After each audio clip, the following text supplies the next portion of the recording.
tuned in to Radio Gold.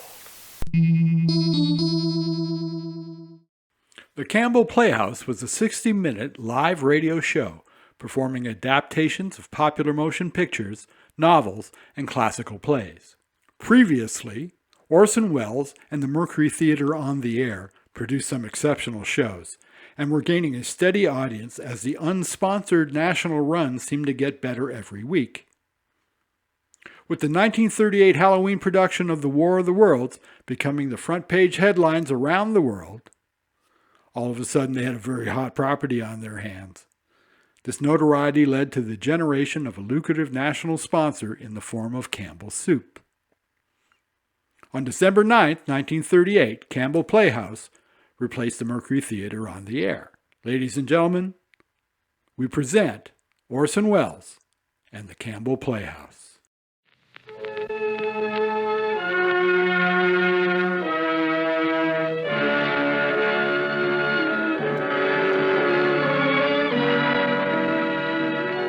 The makers of Campbell Soups present the Campbell Playhouse.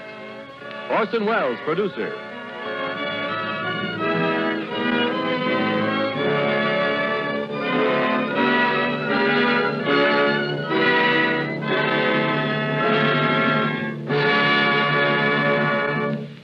Good evening.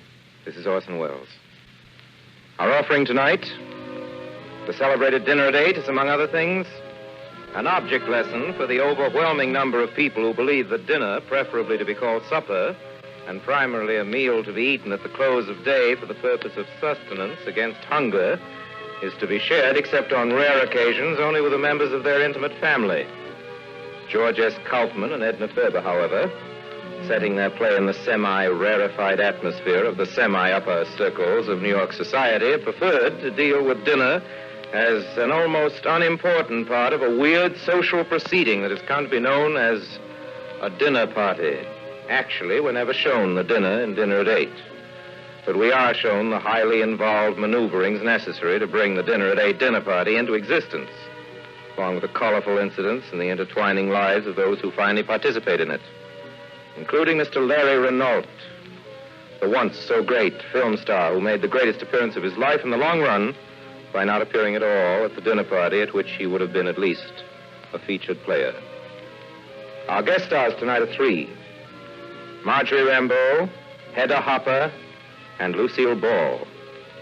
Miss Hopper, of course, was a distinguished actress before ever she branched out into her present combination career of acting and columning. Miss Lucille Ball is the beautiful and talented young lady whose position in Hollywood is becoming increasingly more important.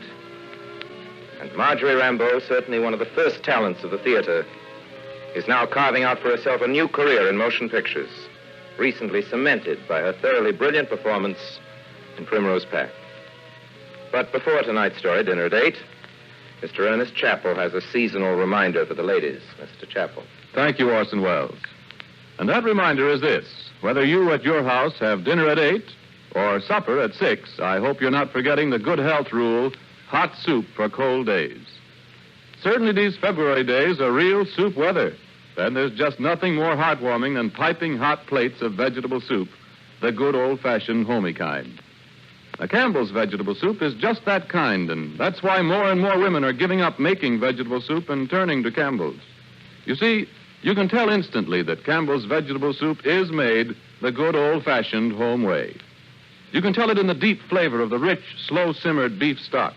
You can tell it in the taste of the garden vegetables, 15 different vegetables all told. And most of all, you can tell it by the way everybody all around the table enjoys this stout, nourishing vegetable soup of Campbell's. So my cold weather reminder is this: serve Campbell's vegetable soup just once, and I believe your family will enjoy it so much that they'll suggest you let Campbell's make your vegetable soup for you from then on. You will try it, won't you? And now, Orson Welles in Dinner at 8 with Hedda Hopper, Marjorie Rambeau, and Lucille Ball. Hello? Is this Dr. Talbot's home? This is Miss Jordan, Miss Oliver Jordan. Oh, hello, Lucy. This is Millicent. How are you, darling? Listen, Lucy, dear, I'm giving a little dinner for Lord and Lady Ferncliff. You know they're on here from England. I want you and the doctor to come. A week from tonight, Friday. I'm only asking a few people whom I know they'd like. I'm inviting you informally like this because the time's so short, and anyway, it's only a small dinner. Yes, that's right. Friday the 23rd at 8 o'clock. Oh, that'll be fine. Goodbye. Oh, Gustav. Yes, madame. Mr. Jordan and I will be out to dinner. I don't know about Miss Paul. I'll have to ask her. Hello, darling. You're up early. Hey, Gustav, you must see that my coffee's warmer than this. Very good, madame. We could have had breakfast together if I'd known, unless you think people might talk. You'll be home early, won't you, dear? The way business is, I might just as well not leave home at all. Oh, Oliver, did I tell you? I've got the Ferncliffs. What? Lord and Lady Ferncliff, they get in this morning on the Aquitania. I sent them a radio last night, and they're coming to dinner Friday. Wasn't that bright of me? Yes, if you want the Ferncliffs. I know, just a small dinner. What do you think? 10's a nice number. Oh, fascinating number. Of course, it's terribly short notice. I thought I'd ask the Talbots, the Doctor and Lucy, the Ferncliffs, and you and I. That's 6. And your precious Carlotta Van. Carlotta? Would you like me to ask her? I haven't seen her since she came back.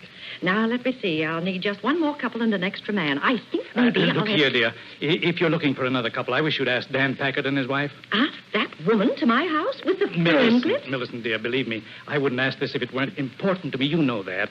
Packard's become a big man the last year or so. I don't want to go into details, but it's very important. Oh, Oliver. Morning. Good morning, What are you Paula. doing lolling about in boudoirs? What's become of the shipping business? Yeah, what I won't indeed? be home for dinner, Mother. Paula, what about this afternoon? I've got to go to the office. Paula, where will we meet? Millicent, you will invite the Packards, won't you? Oh, well, if it's as important as you say. Believe me, it is. Oh, well. Thanks. Drop you, Paula? Walking. Paula? Yes, Mother. Paula, I'm lunching at the Colony, but I can meet you. Oh, Mother, I can meet you this afternoon. I simply can't. Well, for a girl that's being married in 3 months, you're certainly casual. When do you expect to get things? If Ernest had any idea what... Ernest says I'm a flawless fiancé. Oh, by the way, what was all that about last night? What? Ernest called up this morning in a perfect dither. When you weren't up, he asked to talk to me. Oh, yes? Did I know how you were feeling, and were you any better? He said he brought you home at 10 last night with a terrible headache. Oh, yes, I did have, but I'm quite all right now. I distinctly heard you come in at 4 this morning. Well, I went out again. I took 3 aspirin and my headache vanished, and there it was only 11 o'clock, and Liz called up and said there was a marvelous party going on. So I went out again. Well, I hope you've got charm enough to explain that to Ernest. Where was the party? Oh, around. We went over to 21. 21, always 21. Hello, Aunt Hattie. Someday I'm going to find out what goes on at 20. Yes, and at 22, too. Mother, I've just got to run. Oh, all right, but I insist that tomorrow you'll take... All right, tomorrow. Bye, Mother. Bye, Aunt Hattie. Bye. Did the Ferncliffs accept? Oh, I got that cable this morning. How many are you having? Only 10. 10's a good number. Oliver insists upon asking those Packards, those awful Packards. Oh, some business thing or other. Oh, he's bad enough, but his wife, she's his second wife, years younger. Nobody knows where she came from. Of course, with his money. Nobody marries for money anymore, Millicent, because there isn't any. Well, there's one good thing. I've got the Talbots. Oh, but what am I going to do about Carlotta Van? When did she come back to America? A few days ago, I ran into her at the Colony. Of course, I think she's poisonous. Oh, but I've got to have her here sometime. When I think of the way she behaved that summer at Antibes, you'd think a woman that'd been on the stage as long as she had, a woman of her age. Oh, but I've simply got to have her. Have her by all means if you're sure you don't like her. She just fits in. I don't suppose that Packard woman will be up at this hour. Oh, dear, when I think of that voice. Hello? Could I speak to Mrs. Packard, please? This is Mrs. Oliver Jordan. Is Miss Packard up yet? Well, I've got to run, Millie. If you're not at those 14th Street sales by 10, you might as well be dead. Goodbye. Goodbye. Miss Packard? Oh, how do you do, Miss Packard? This is Miss Oliver Jordan. Yes, Mrs. Oliver Jordan.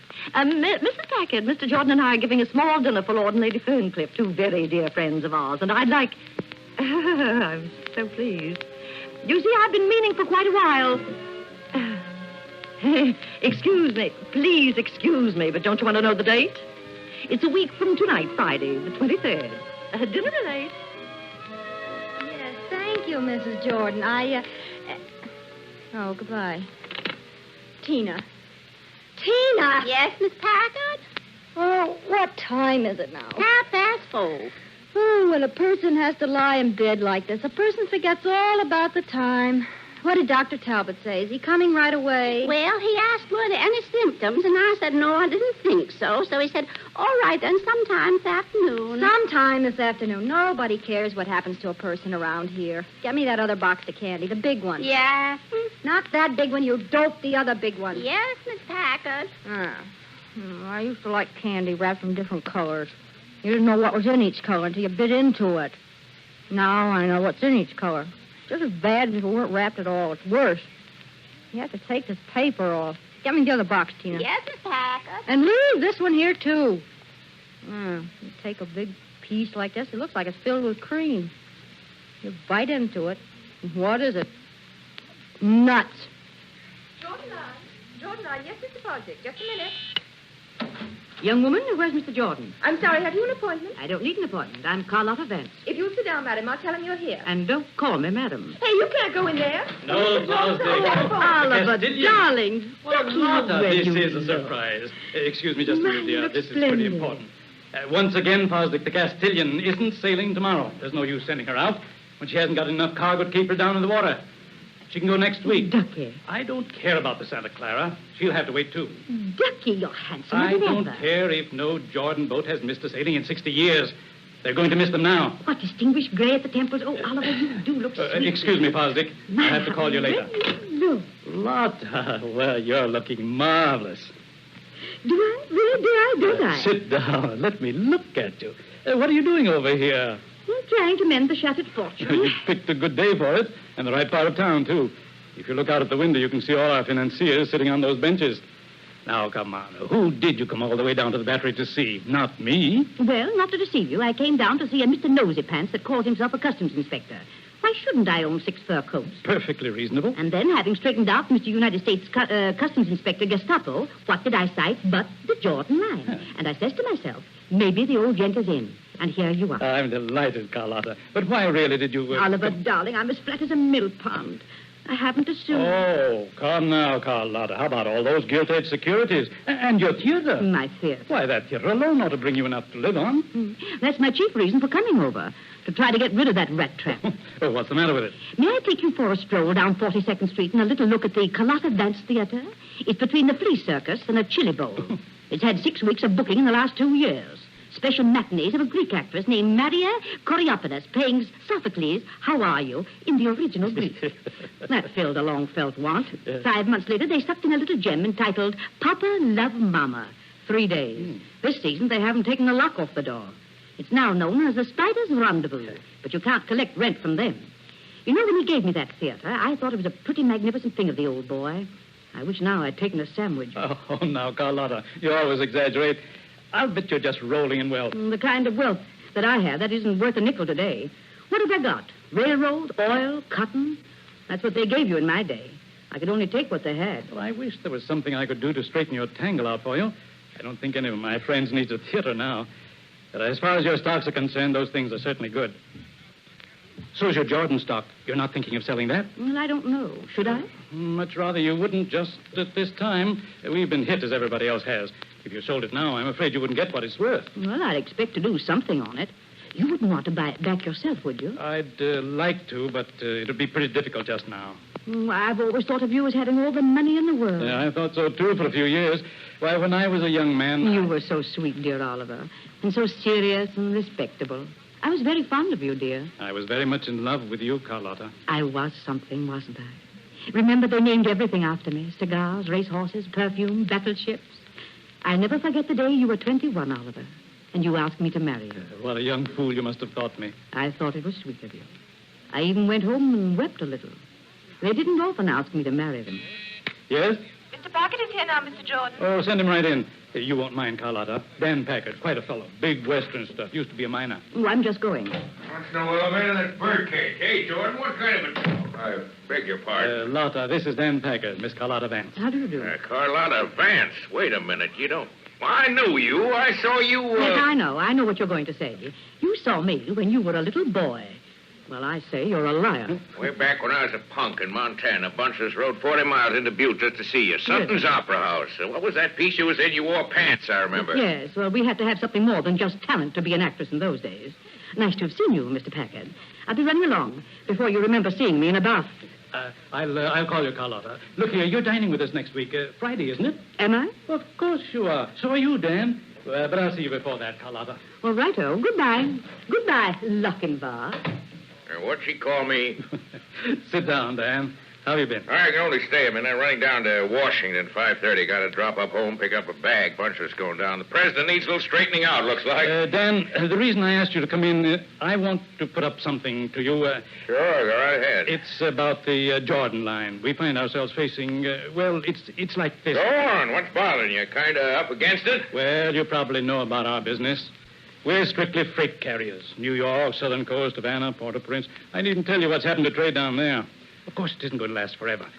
But what I want to know is, if it does take a little longer than we figure, would you be in a position, you and your associates, to tide us over? To tell you the truth, Jordan, I don't think you got much to offer. Best thing you Now, can just do a minute, Packard. The Jordan line is one of the best known in the shipping world. I know Our that. boats have traveled the ocean for a century.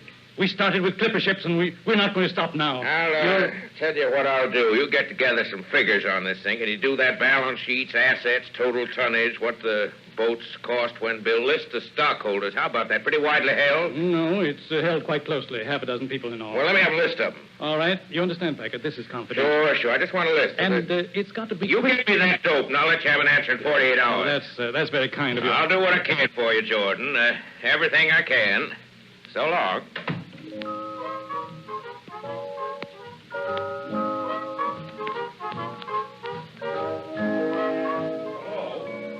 It's Mr. Packard. Hello? Don't I know it? Hey, you in bed again?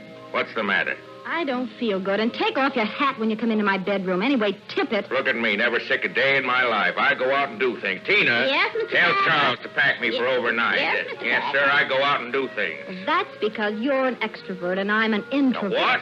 Dr. Talbot says you're an extrovert and I'm an introvert, and that's why I have to be quiet a good deal and have time to reflect in. Reflective. What do you got to reflect about? I got to think and act at the same time. That's what... You know why I'm going to Washington tonight? Because the president wants to consult me about the affairs of the nation. That's why. What's the matter with him? Everything's the matter with him. That's why he's standing for me. And I'll tell you something else if you want to know. It wouldn't surprise me a bit if he offered me a cabinet job. And what do you know about that? Oh, there was a dinner in New York once, and all the girls got candies full of diamonds. We ought to be married to some of the guys that I see. You learn to preach. Well, I went into an office this afternoon. Fellow begged me. Turns out he can't even keep a little business going. I juggle 50 things, and he can't handle one. Here's the blow-off. I've been trying to get hold of just his kind of layout for the past 2 years, and the sap hands it to me. Only he don't know it. Going to send me a full list of stockholders. I buy up what I need, and it's all over but the shooting. Little Dan Parker owns the best shipping line between here and the tropics, and Mr. Oliver Jordan is out on his ear. Oh, we're going there for dinner next Friday, and I'm Yeah. going to wear my new Well, paint. what? Mrs. Oliver Jordan called me up, and they're giving a swell dinner, and we're invited. Well, we're not going. Oh, yes, we are. He's a sucker. That's his funeral. Business is business. I can't go walking into the man's house Presidents eating... in Washington and all those rummies, but you can't go anywhere with me. We're not going. Once in our life, we get asked to a classy house, and I got a new dress that'll knock their eye out, and we're going. We are not going. We are so, you big crook. You pull a dirty deal, and it ruins my social chances. Well, you can't get away with it. Oh, go lay down. I won't. We're not going, and that's all there is to it.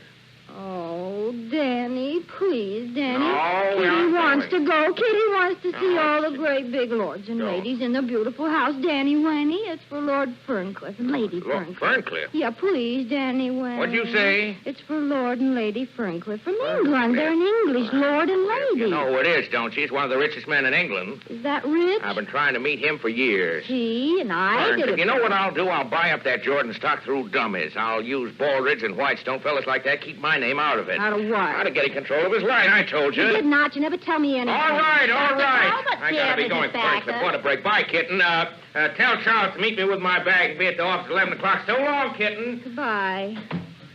Tina, quick. Get me the other jacket with the feathers. Yes, Miss Packard. And get my pearls out of the case and clear those things off the bed. Fix it up a little.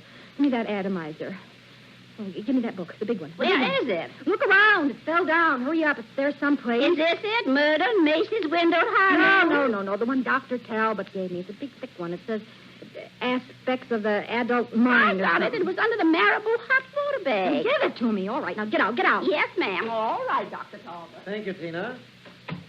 Well, hello. What's all this? Hello, Doctor. Let's have your pulse. Wayne, you don't ever come anymore unless I send for you. Well, I'm very busy, Kitty. You know how busy I am. Oh, but I'm so lonely, Wayne. You've got to develop your inner resources. Did you read that book? I tried, but just to read. A girl could go crazy. You've got to take it easy. You're tired of me. No, I'm not, dear, but Well, then put your arms around me. You can let go of my wrist. Yes, I guess so. No sense taking your pulse now.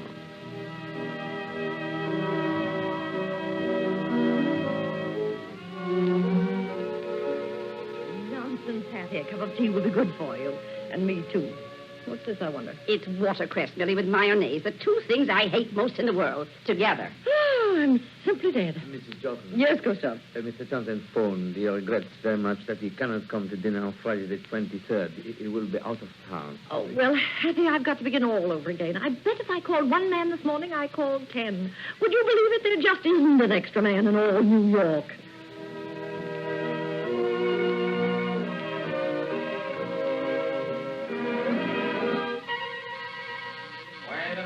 Wait a minute. Oh, it's you. Who'd you expect, the Chase National Bank? You're pretty fresh for a bellboy. Where have you been so long? I come as quick as I could. You're so particular with that 20-year-old stuff, I had to go several places. Hey, wait a minute. Where's my change? I told you I had to go to a new place. Cost $50 more. Who told you to go to a new place? Nobody did. Now, you can go out and buy your own liquor from now on. Excuse me, miss. Oh. Hello, Miss Jordan. Close the door, boy. Okay. Right you are, Mr. Renault. It is Mr. Renault, isn't it? Mr. Renault, the great motion picture actor. You crazy little fool. Kiss me, Mr. Renault.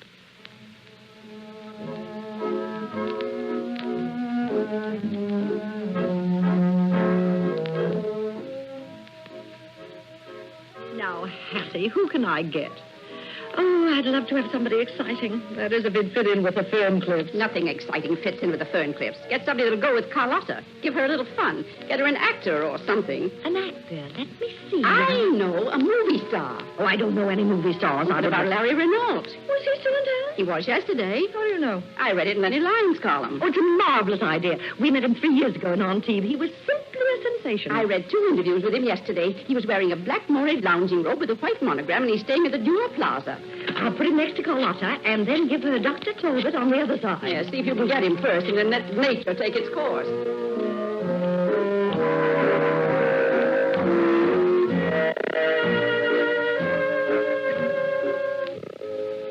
Oh, Larry, do you love me? You know I do. Well, I just thought I'd ask. Oh, Larry, darling, let's go somewhere tonight, you and I. Let's get a car and drive up the river and have dinner. Huh? You crazy little fool. Tonight's the night I'm having dinner at your mother's, don't you know that? Oh, Larry. You know, if she ever finds out I know you... Oh, Larry, don't go. I have to. Larry, What? will you promise me something? What? Don't drink tonight. At Mother's Now, Paula, don't get maternal. I know, but I want them to see you at your best. A man can take a drink or two and That's still... just it, Larry. If you take one, you'll always take another. No, and then... stop it, Paul. I won't All have right, you. my darling. Don't let's quarrel. Please don't let's. What about the play? Larry, when do you start Right. rehearsal? Monday? I think so. I just had a call from Max Kane. He's coming right over. I suppose everything's settled. You have a drink? No. Well, here's to us. Yeah, I suppose the show's all right. Max seems to think so anyway. You know how these agents are. They run you practically. He may be right, a season in the legitimate before I go back to pictures. Let them see me. They like that sort of thing. It's such a romantic part. I think you'll be marvelous. Sure, the only thing I've read that I thought was worth doing. The play's not much, but the part is very interesting. It's practically the only male part in the play. There's that It beachcomber. doesn't amount to anything. He has one little scene, and I dominate that. Oh, Larry. You know, it's so funny. Less than a month ago, I thought I was in love with Ernest. And you were just one of those $1 million movie stars. Only a month ago. But that was another person, a very young person. Hey, Paula. Listen to me. I want to tell you something. I know. Ernest is just the sort of young man I ought to marry. That's right. You're the sort of girls are always warned against. Well, I don't care what people say. I know your life is different from mine. I know all the things you've been. I know all the times you've been married. But I'm still married. You think I could still love Ernest after all this? After all we've been to each other? Paula. Oh, Larry. You don't know anything about me. All right. Tell me you murdered a man in Alaska. That's what I mean. You're not even grown up. You're a kid of 19. You're 19, and I'm 40. Almost 40. Darling, I hate college boys. Oh, darling, it isn't your age. It's everything. You never know anything but Park Avenue and Butlers and Pierre's. That's not true. I've got a job. I go to work every day. It's the fashion to have a job in your crowd. You don't know what it means to be up against it, to be fighting them every second, to pull yourself up hand over hand and have them waiting up there with a knife to cut the rope. Well, I'm not through yet. I'll show them if they think I've finished. But, Larry, what's that got to do with it? What's that got to do with our love? Love. You want to know the truth? I love you. Yeah, as much as I can love any woman. But at my age, it isn't real love anymore. There's been too many. I've been in love 100 times. I've had 3 wives. Would you like to know about my 3 wives? Well, there was Violet. She was a vaudeville hooker and still is. I bet she hasn't changed her act in 20 years. Rooming houses and dirty kimonos and fried egg sandwiches. It was that kind of a marriage. We used to fight like wildcats. And I broke into pictures and I left her. Then there was Edith. She was crazy about my profile, always talking about it. She was society. Goody like you, Paula. It's funny, I never thought of that before. Anyhow, we were happy for about 6 months. And Hollywood got her. Parties, drinks. Pretty rough in those days. And one night, you know the rest of it. On the car loan. Drunk. Over the cliff. You were really in love with her, weren't you, Larry? As for Diana, well, you know Diana. She's at the top of the heap now. She's the biggest draw of any woman in pictures. Ambitious. I never saw a woman like her. Anything to get on and knife me to get there. Always saying someday she'd be bigger than I was. And now, well, there they are, the 3 of them. Pretty picture, isn't it? I won't tell you about the others. They swarmed on me, every kind and age and description. Paula, listen to me. Larry, I love you. Don't you see that nothing else matters in the whole world? Paula, don't say that. Larry, it's no use. Nothing you can say will make any difference. Paula. I'm going to tell them now, tonight. Paula, you mustn't. I'm going to tell everybody. You can't do a thing like that. I won't let you understand. I won't let you smash up your I'll life. smash it up if I want What it to. amounts I'm going to. straight home and tell Mother and Dad. And tonight I'm going to tell Ernest. Ah, that's my agent, that Mac. Paula, I want you to promise me. Paula, you've got to promise. My mind is made up, Larry. It's no use. All right. Hey, don't you ever get up? Ooh. You, know Mr. Kane, Miss Jordan? Oh, sure. How's the little lady? I'm splendid. And you? Top of the bottle. I'll telephone you, Larry, later. Please think of what I said. And my, button? No, I was just saying goodbye. Pearls in your oysters. Goodbye, Larry. Goodbye. Well, how's the great profile? Been out today or just sticking around here? No, I wasn't feeling well. I slept kind of late. I'm going out to dinner. What's that straight whiskey you're drinking? A cocktail? If you want to call it that. All right, no offense. It's none of my business.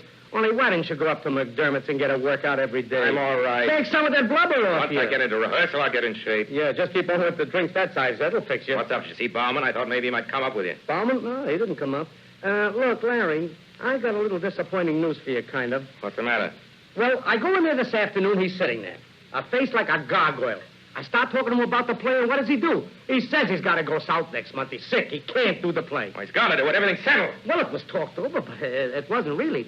You see, Larry, unless you got it down in black and white... What are you talking about? Well, and then sometimes that... Take away from him. He's not the only producer, the cheap crook. Oh, sure. Bauman's no good. That's right. That's how we got where he is. But look, that ain't the point.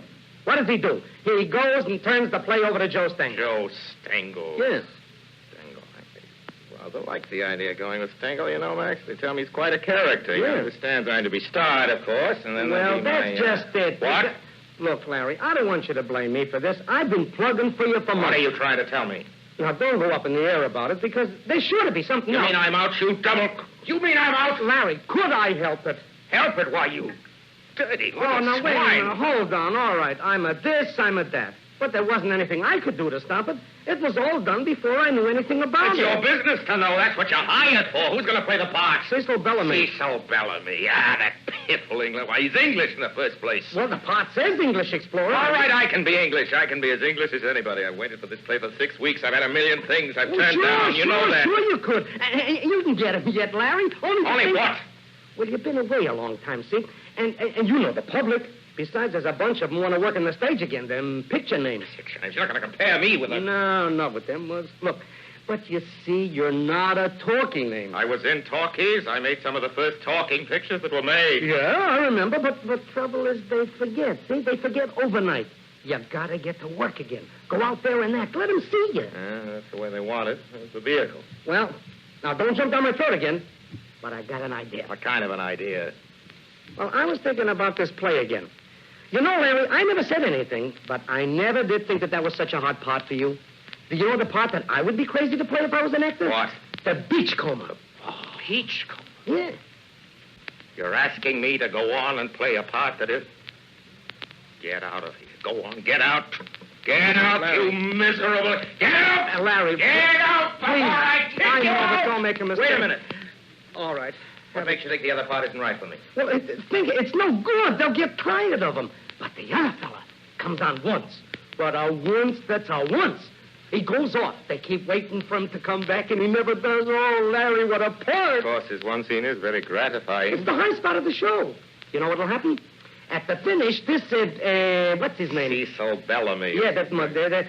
He'll be trying to take bow, see? You know what'll happen? They'll be yelling, Renault, Yeah, Renault. of course, I'd be featured.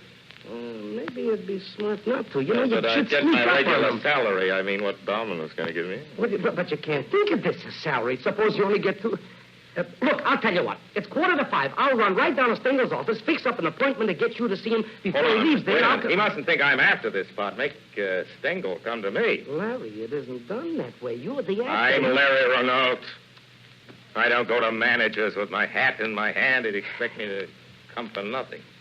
Comes up here, sees the Larry, luxurious... look, you know, you don't make things very easy for me, bringing managers to actors. Well, maybe he'll do it as a favor to me. Who knows? You know, I used to be Joe's office boy. Look, how long are you going to be here? Oh, a long time. I'm not dining till 8. Well, if I can do it, I'm good. But look, Larry, darling, if he comes up here, you want to watch your step. We can't afford to let this part get away from us. Ah, Max, I must say you've got a funny slant on this whole thing. It's not I that can't afford. It's Stengel. Sure. Yeah, well, goodbye. See you Goodbye, later. Max. Yeah? Here's a funny thing. I wonder if you could let me have $5 a taxi fare. I didn't get out the bank. I'm going this dinner. What do you think? I've got 17 cents. Yeah, I see. Very funny. But look, I only got enough to get back to the office. Max. I'll bring it to you when I come back. When I come back, Larry. Everything will be all right when I come back.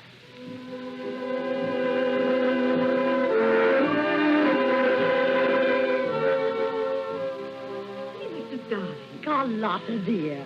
I just popped in. I thought Oliver might be home. Well, if there's anything I could tell him for you. No, it's business. These just came, madame. Oh, how lovely. Talisman roses, Carlotta. Exquisite. It's my favorite rose. Aren't you going to read the card? That's more important than the flowers, I always think. From the Ferncliffs. Lord and Lady Ferncliff. Oh, how thoughtful of them. Not Stinky. Flowers from Stinky? Stinky? Yes, Stinky Ferncliff. All his friends call him Stinky. Oh, I didn't know you even knew them. I think of Stinky loosening up for flowers. Why, nobody in London will believe it. Once he dropped a shilling down the grating and he made them dig up Piccadilly to get at it. How amusing. Hello, dear. Hello, darling. Carlotta wants to talk to you, Oliver. I'll be tactful and vanish. What's the matter, Carlotta? Something wrong? Oliver, Ducky, you won't be cross with Carlotta, will you? I told the man I want to ask you first, but he said it had to be today. There was some sort of meeting, so... Well, and then I got sort of worried about it. What are you trying to tell me? Well, Oliver, sweet. Poor Carlotta was so stony broken. It was such a chance, so I sold my Jordan stock. I hope you don't mind. Who'd you sell it to?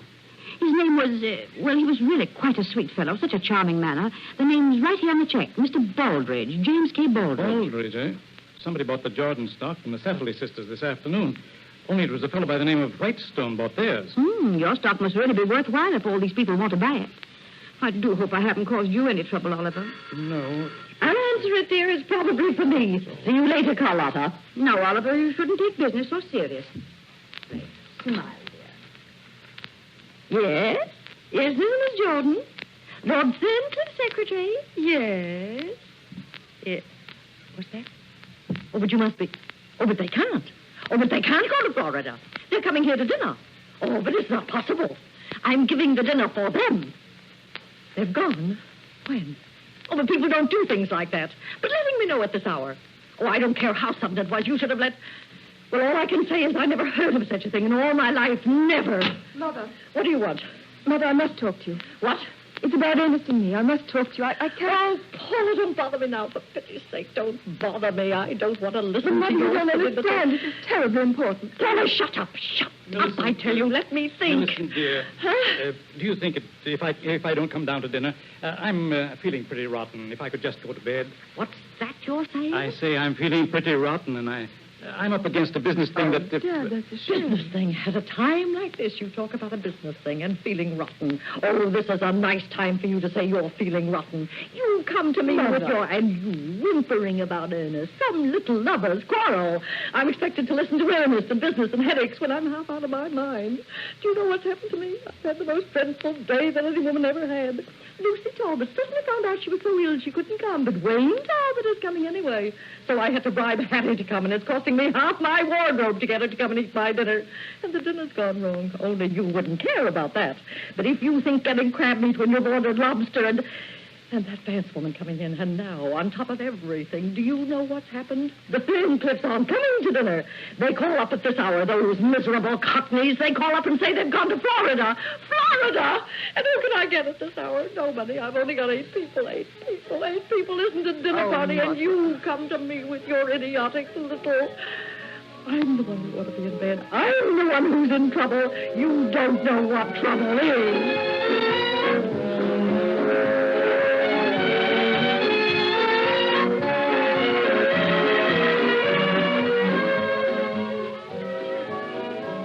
You are listening to Orson Welles in the Campbell Playhouse presentation of Dinner at 8 with Hedda Hopper, Marjorie Rambeau, and Lucille Ball.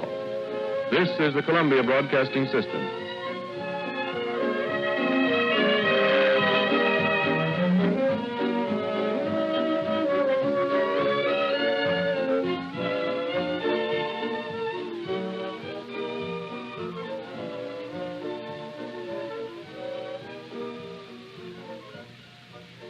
This is Ernest Chappell, ladies and gentlemen, welcoming you back to the Campbell Playhouse. In a moment, we will resume our presentation of Dinner at 8. See that your child gets a quart of milk a day. So counsels the doctor. Yet many a mother of growing children I know finds that easier said than done. So tonight, I have a pleasant and practical suggestion for every mother listening. Have you tried soup as a means of giving your child more of the milk he needs? Let me tell you about 4 soups in particular that mothers everywhere are choosing for this. They are Campbell's tomato soup, Campbell's pea soup, Campbell's celery soup, and Campbell's asparagus soup. Nearly every youngster likes these soups, and when you prepare any one of them as a cream soup by adding milk instead of water, your child gets the double benefit of the good vegetable nourishment of the soup and the high nutritional value of the milk. Now let me repeat the Campbell soups I mentioned before. They are tomato, pea, celery, and asparagus. I wish I had the time to describe each soup to you, but I urge you to serve them in turn and find out for yourself how good they are for both the children and the grown-ups in your family, especially when prepared with milk. And now Orson Welles resumes our Campbell Playhouse presentation of Dinner at 8 with Hedda Hopper, Marjorie Rambeau, and Lucille Ball. Hello? What time is it? Time! What time is it? 7:45. Thank you.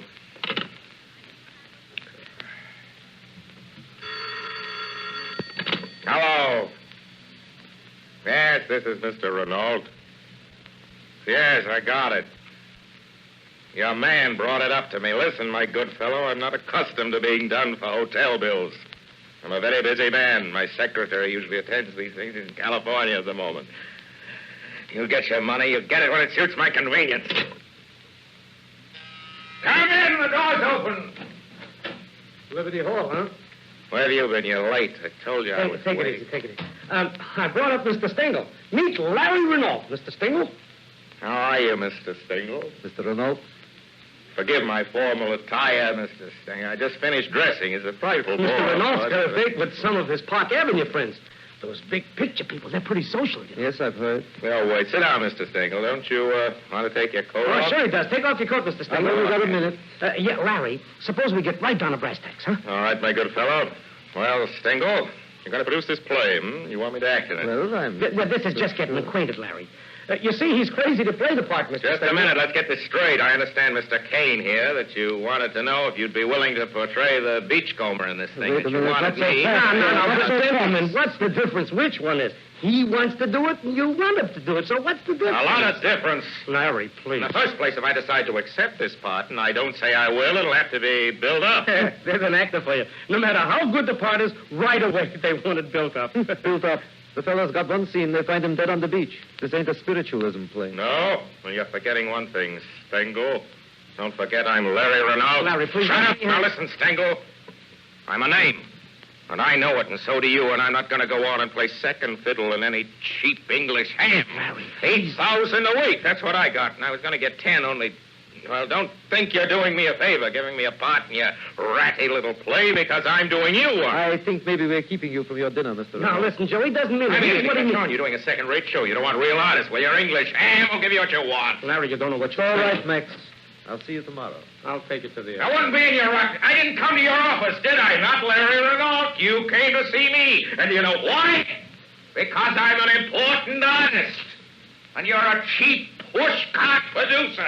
Pushcart! Through with all of you. What is it? What do you want? Why don't you and your pushcart friend let me alone? Oh, Larry, you drunken fool. Now, bring him up here. I got down on my hands and knees to do it, and you... I can't believe that any man would... Well, that's that. Just a minute.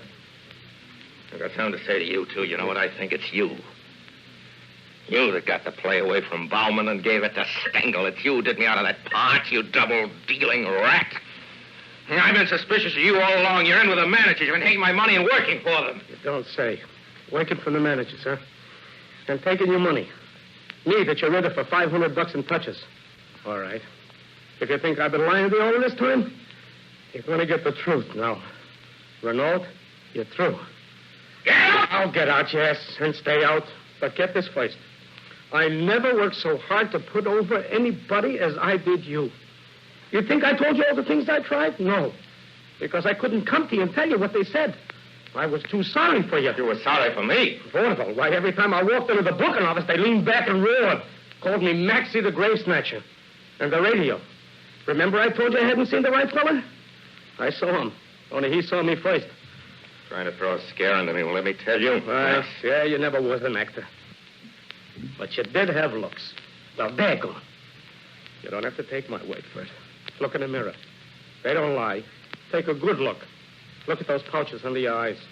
Take a look at those creases. You got wattles under your chin. You sagged like an old woman.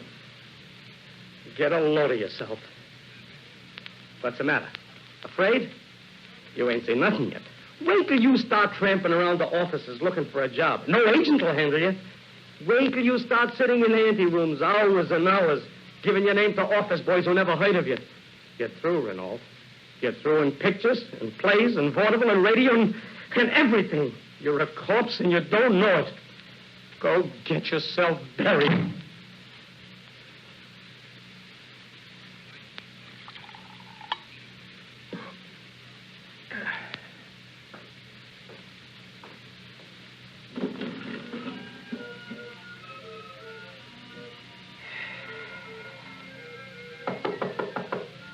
Open.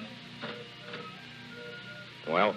Brought back everything you gave me. Nobody wants the What? Well, that's impossible. That gold and silver, the association value. All right, you take them out.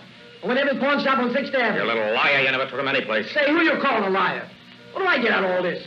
You down and out ham? Filthy little rat. How dare you talk to me like that? Okay. Oh, no, wait a minute.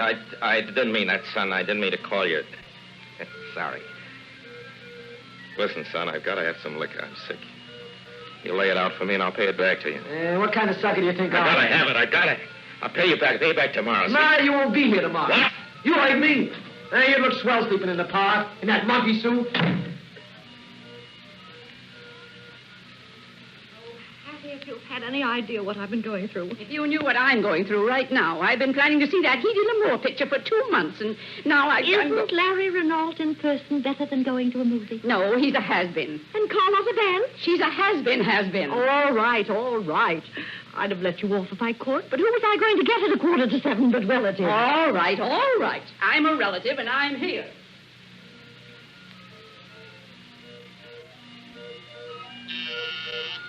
Who's that? How do you do, Mr. Note? How do you do? Mr. Note, the hotel finds itself in an awkward predicament. We've just had a communication from some very old clients of ours, Mr. and Mrs. Sherman Montgomery. Possibly you know them. They've been making this their home for many years, every winter, and have always occupied this particular suite, 39C. Well, you know how people are. Nothing will do but these rooms. They say it's like home to them. Now, we've just been notified that they're coming in tomorrow. Tomorrow, just like that. Tomorrow. So, under the circumstances, I'm afraid we must ask you for these rooms. Oh? Well, what other rooms have you got for me? Well, that's just the trouble. There isn't any place we can put you. There isn't anything that isn't taken. You know, old customers. That's all right, sir. Funny, I was about to tell your office. I was leaving friends of mine from Palm Beach. Private car. When do you want me to get out? No hurry. Shall we say tomorrow morning? All right. We'd be very glad to have one of our people come in and pack your things tonight. all right. You're probably pretty busy. Then I'll tend to it. Well, shall we say noon tomorrow then, Mr. Renault? Yeah. Thank you very much. So sorry to have inconvenienced you in this way.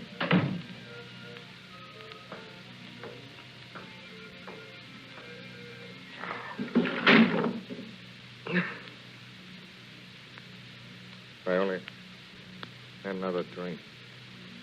Just one more drink.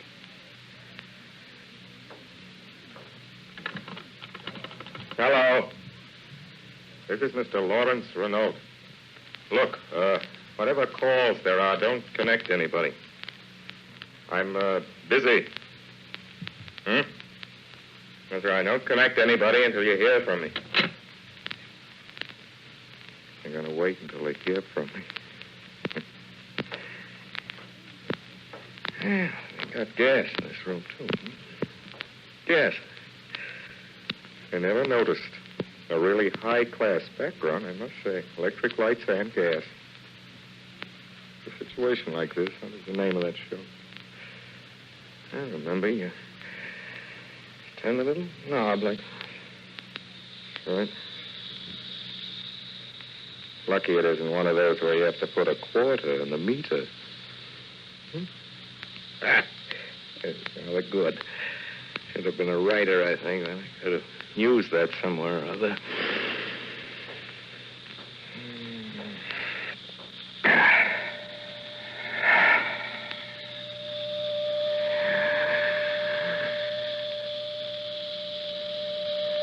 I guess I'll also can't do this to me.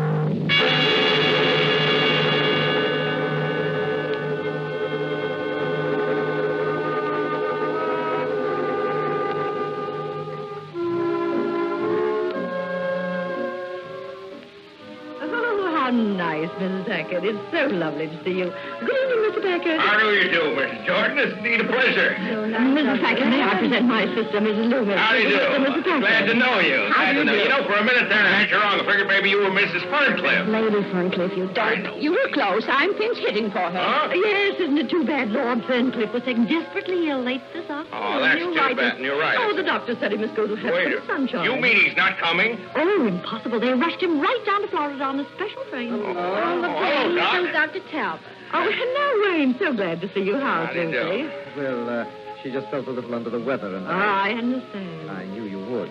You're looking very lovely, Millicent. Thanks. Let me see now, Mr. Packard. I don't believe you've met Dr. Talbot and Mrs. Packard. Oh, we've met. How do you do? I know Dr. Talbot. He sure does. He's her father confessor. How's old medical? Haven't seen you around the house lately, Doc. I think she gets along very well without me. Don't you, Mrs. Packard? I get along better when you're looking after me. I guess that's right, Doc. Millicent, Lucy said to remember her to the That's Ferncliffs. By the way, where are they? Oh, didn't I tell you? Poor dear Stinky. You know, that's what we call Ferncliff. Was taken desperately ill this afternoon, and they had to wheel him down south to save his life. Not a dark chain, though. I don't know. Hello, everybody. hello, it's all right. Oh, Millicent, dear, don't forget me. I'm so sorry. He wouldn't stay home. He cried and cried. I just had to bring him. He's so spoiled since I brought him to America. Aren't you, Avalon? He won't be a bit of trouble. He's as good as gold. He'll just sit under my chair as quiet as a mouse. You never know he's there. Just throw him a bit of lobster. Isn't he sweet? Carlotta, have you met all my... Isn't Stinky a swine, running off to Florida and ruining your whole dinner party? You know, I left here and I went straight to my hotel, and there was his telegram. Off on a fishing trip. Can't you come down? I love your America. Never felt so well in all my life. Molly and I expect you. Telegraphus, Palm Beach. Stinky. I guess he was just kidding in that wire he sent you, Mrs. Jordan. Oliver, darling, you haven't said a word to me. Aren't you glad to see me? You know I love you, Carlotta. Then you're not cross with me, dear. You'd have thought I'd done something terrible, Mr. Packard, just because I sold my Jordan stock. I was stony broke, and a man came along and made me the most wonderful offer right out of the blue. Well, I grabbed it. That wasn't so terrible, was it? What do you think, Packard? Was that so terrible? Well, business is business. Every fellow's got to look out for himself. That's kind of a world it is, you know. Oh, Dan's always known how many beans made 5, haven't you, Dan? It's That's right. so nice to know Dan's always taking care of things. Oh, it must be wonderful to be a sheltered woman, Mrs. Packard. A man to look after you, so you never have to worry for yourself. Say, I think that ought to be a cinch for you. I beg your pardon. Well, there's one trouble. A man gets you into a shelter, and he thinks you ought to spend the rest of your life thanking him. What good's a shelter to a girl if that's all there is? And most of the time, she's alone in the shelter. Kidding. Now, let me see. We're all here except Mr. Renault. Oh, I do hope he hasn't forgotten. Oh, he'll be here. He'll be here. He's just staging an entrance. Oh, I'm crazy to see Larry Renault. Good evening, Mother. I thought you were gone. You all know my daughter, Paula. Well, Paula, how's the future bride? When are you going to get married? Where's Mr. Renault? Wasn't he going to be here? You said he was. Yes. He's coming. He's just not here yet. Oh. And I don't think we'll wait for Mr. Renault. Gustav, you may serve dinner. Last come, last served. That's the way we used to do out in Montana. I think Avalon is so cute. Avalon? Oh, yes, maybe that is better than Avalon. I've had a lot of peaks, but I don't have any luck with them. They just don't like me, like onions. You like 8:30. Hated them always just going on, Millicent. What's the matter, Paula? Something wrong? Oh, no. I'm just going, Dad. If something's bothering you, dear. Oh, no. You go on into dinner. I'll rest here a minute, and then I'll go down and join Ernest. Well, whatever you say. Good night, Paula. Good night, Dad.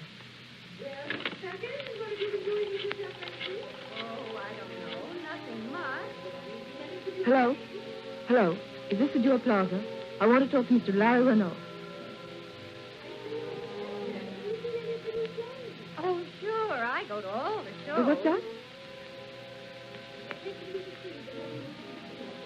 But I tell you, it's important. You've got to connect me. Oh, never mind my name. Just...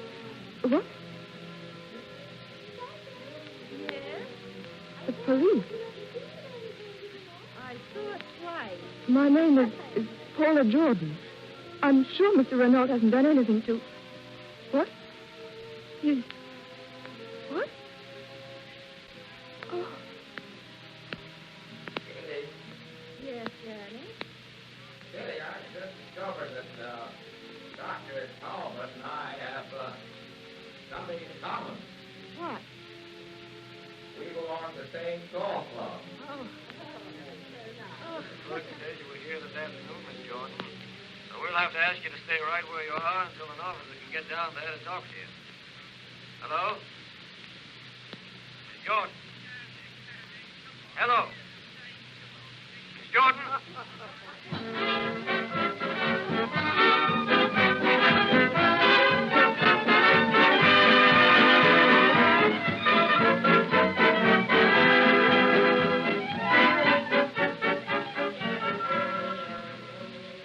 You have been listening to Orson Welles in the Campbell Playhouse presentation of Dinner at 8 with Hedda Hopper, Marjorie Rambeau, and Lucille Ball. Mr. Welles will be back in a moment to continue our broadcast. Meanwhile, having talked more especially to the ladies earlier this evening, I'd like to take just a handful of seconds now to talk to the men. After a hard day's work, there's something specially comforting and restful to a man in sitting down to an evening meal that includes a good plate of soup. Isn't that so? Somehow, soup warms and cheers you all the way down. Now, let's say it's a piping hot plate full of Campbell's vegetable soup.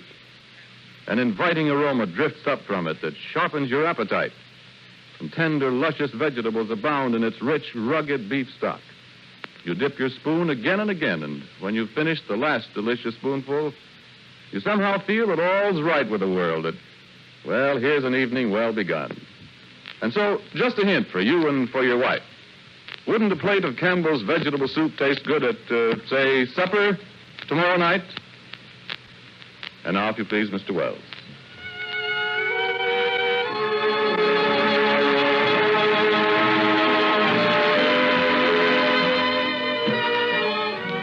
Ladies and gentlemen, no more appropriate theme song could usher in our interview. Please permit me to present at this time our three guest stars of the evening. Miss Marjorie Rambeau. Good evening. Miss Hedda Hopper. Good evening. And Miss Lucille Ball. Good evening.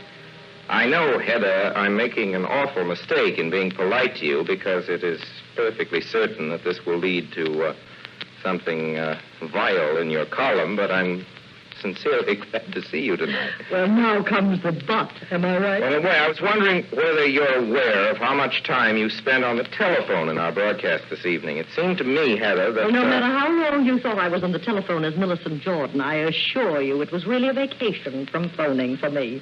You try running a column sometime and see how long you can stay away from the telephone. There's the thought. I suppose, but it's probably not a coincidence that since the invention of the telephone by Don Amici, the modern column as we know it has been born, or inversely.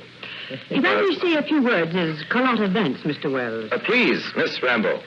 Things are so much nicer in those days when there were no columns. I remember... Oh, do tell us what you remember, Miss Vance, when there were no columns and no railroads and no steamboats and no... Now, just one moment. Just because I'm willing to remember my memories and not forget them as Lady, will you say something, Miss Lucille Ball, to get things more peaceful? Oh, I'd be glad to. On behalf of Kitty Packard, I think Mrs. Jordan and Miss Vance ought to make up their minds to call it a day, both of them. Just because a girl wants to have a little fun and not sit around all the time like a piece of furniture or something, you'd think butter would melt in their mouths the way those old... Thank you very much, Lucille. You managed to straighten everything out just beautifully. If I may, however, and seriously and truly, I'd like to thank all three of you ladies very much in your own persons. Hedda Hopper, Marjorie Rambeau, and Lucille Ball. Thank you very much. Good night, and please come back again, ladies and gentlemen.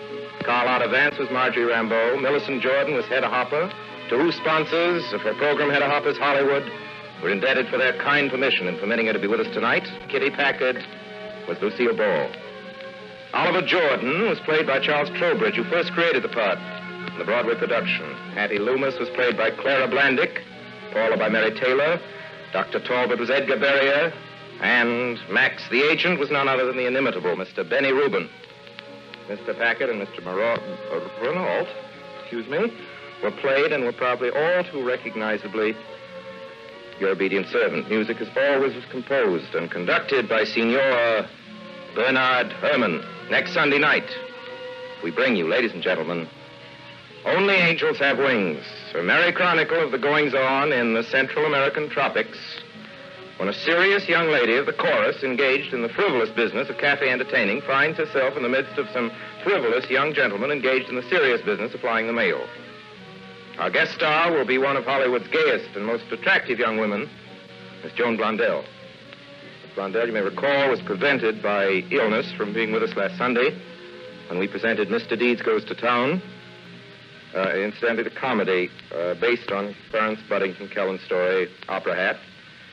And so, until then, till next Sunday night, and Only Angels Have Wings, my sponsors, the makers of Campbell Soups, and all of us on the Campbell Playhouse remain, as always, obediently yours.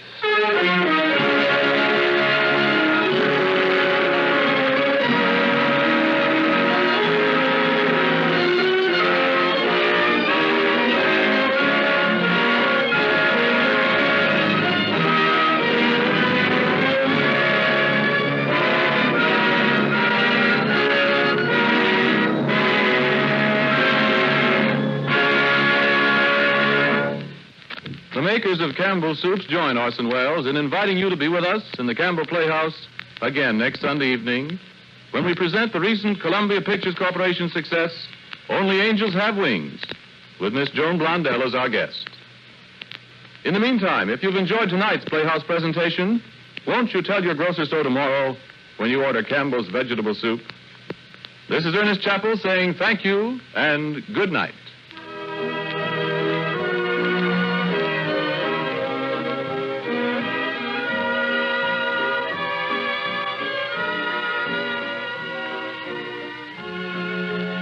This is the Columbia Broadcasting System.